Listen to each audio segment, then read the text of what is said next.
Welcome to the Friday edition of Juan's World, and today I'm going to pick up my travelogue again and take you to Nepal, to a village called Nagarkot, and I'll explain how I got there and why I got there in a minute. I traveled to Nepal about 5 years ago on a long journey I had from Cambodia to Italy, where I was going to pick up some things that I'd left there the year before, and I thought I'd make a long journey out of it, so I stopped in Bangkok, and then I stopped in Kathmandu on my way to Istanbul, on my way to Rome. And I spent about 10 days in Nepal, and after several days in Kathmandu, I realized that there wasn't a whole lot that was keeping me there. But the owner of the hostel where I was staying had an idea, which was a brilliant idea, really. That was to get outside of Kathmandu into the countryside, into the foothills of the Himalayas and so forth, and to do a little bit of trekking in the foothills. So he suggested that he would get me a driver to take me first to Bhaktapur, which is a very old town to the east of Kathmandu. And then from Bhaktapur, the driver would take me up to Nagarkot, which is a small village pretty high up in the foothills of the Himalayas, and from which you can see Mount Everest on a good day, if you know where to look. And then from Nagarkot, he suggested that I trek in the lower foothills of the Himalayas back west towards Kathmandu, and that along the trail on the way back, the driver would pick me up. It was all it was all very uncertain, but it was a really pleasant outing. The trek from Nagarkot west to the outskirts of Kathmandu pretty much was about 11-12 kilometers, and it was fairly scenic. Didn't get lost, although it was a not very well marked trail through villages and so forth. So let me just take you on that trek.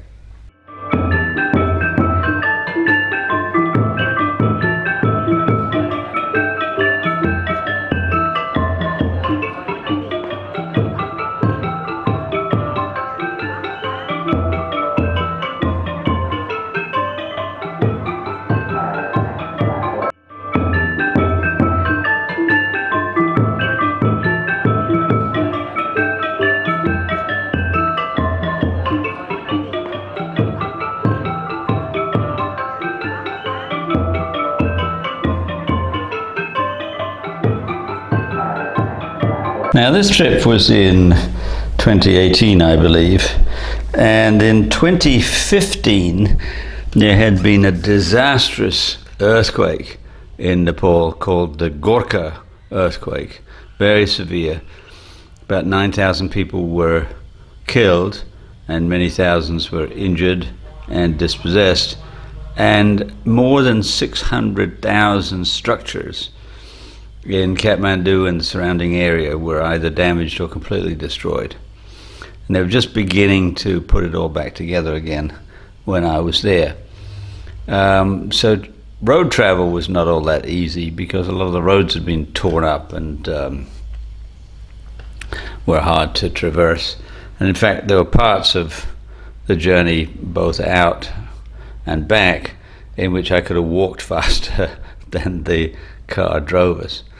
Although there are other parts where it was plain sailing. So we set out from Kathmandu, and the driver dropped me off at the gates of Bhaktapur, And I wandered around there for quite a long time. I mean, maybe a couple of hours. Not sure.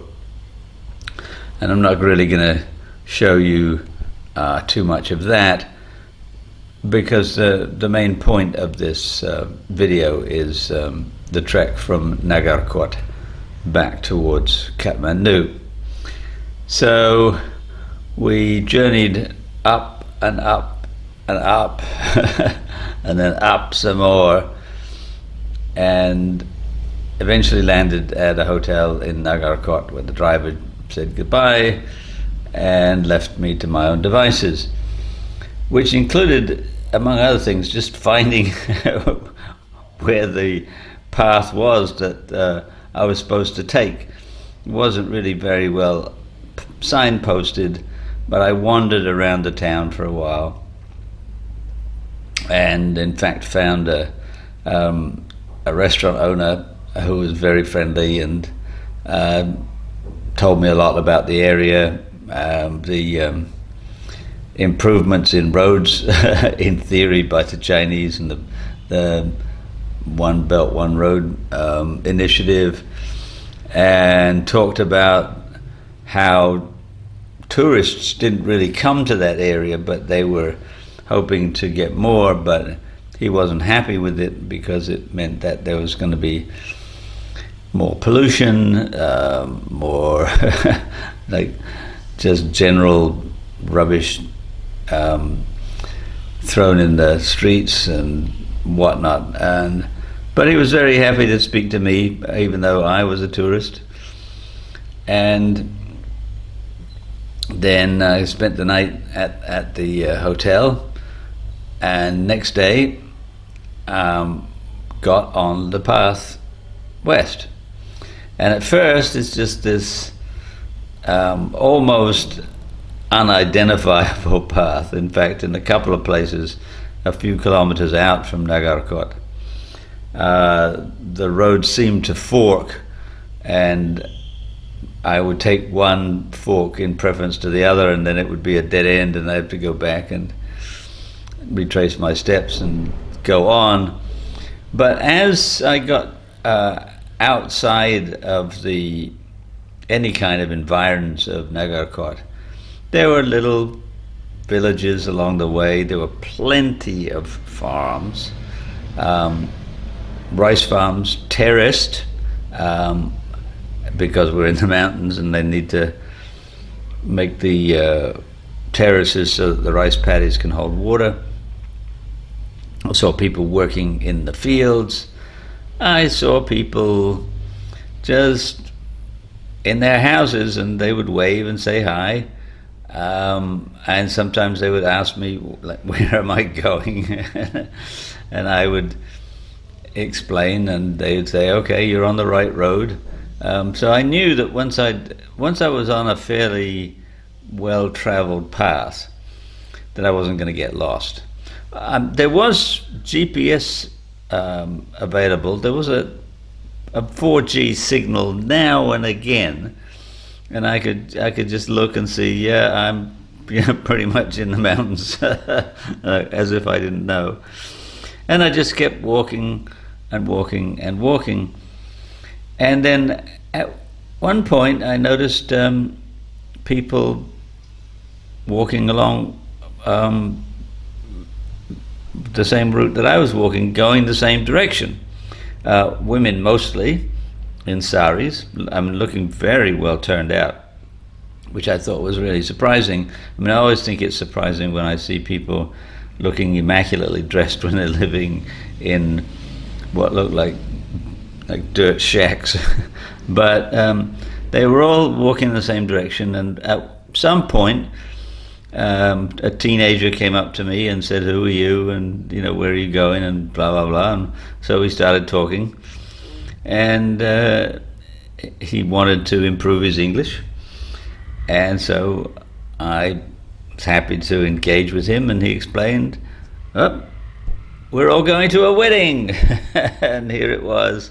And he did invite me to join, but I politely declined, because by this point it was already perhaps in the noon period, something like that, and I still had a long way to go to get to the point where I was going to get picked up. So I wished him well and then went on my way and continued to see just wonderful, wonderful scenery. You have to just take my word for it and see the pictures, I'm afraid. I enjoyed it immensely. I'm not sure I would anymore. This was back in the days when I was in my mid-60s and still quite capable of trekking in the Himalayas. Nowadays I'm in my 70s and a little bit worse for wear. But I soldiered on and eventually arrived at the outskirts of Kathmandu, and this was roughly where I was supposed to be picked up by my driver. I did have a phone, and I was able to contact him, and he was able to say things like, yeah, I'll be there in a while, which in a while meant I think about 2 hours. So I wandered around the area where I was. It was really quite interesting in a lot of ways, also severely damaged by the earthquake, but had a lot of interest to it. And I did also eventually get something to eat, a version of noodles in soup, which is probably my favorite, like all around food of all time. And then eventually he picked me up and we trundled on back to my hostel.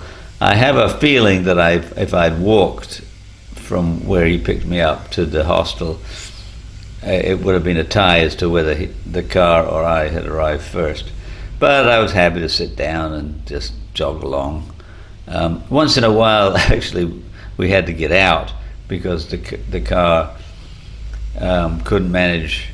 It had 3 people in it, the driver, one of his friends, and me. And there were some places in the road that were just really torn up, and we had to get out and push the car. But we got back safely, and that was my foray out of Kathmandu, and I do recommend it. That part of Nepal is really quite fascinating and a change from the city life.